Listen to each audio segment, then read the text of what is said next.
מי שברך לחיילי צה"ל. מי שברך אבותינו,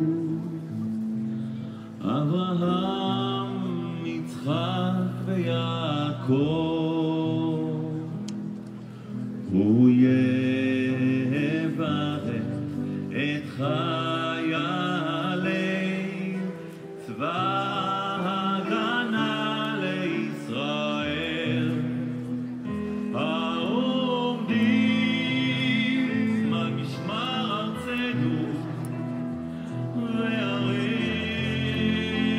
אלוהינו, מעל לבנון ועל מדבר מצרים, ומן הים הגדול עד לבוא ערבה, ביבשה באוויר ובים, ביבשה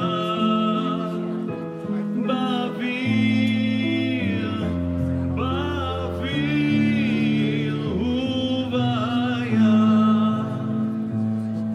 ייתן אדוני את אויבינו הקמים עלינו ניגפים לפניהם. הקדוש ברוך הוא ישמור ויציל את חיילינו מכל צרה וצוקה ומכל נגע ומחלה, וישלח ברכה והצלחה בכל מעשי ידיהם. ידבר שונאינו תחתיהם תמיד, ויעטרם בכתר ישועה תמיד ובעטרת ניצחון. ויקוים בהם הכתוב, כי אדוני אלוהיכם ההולך עמכם להילחם לכם עם אויביכם, להושיע אתכם.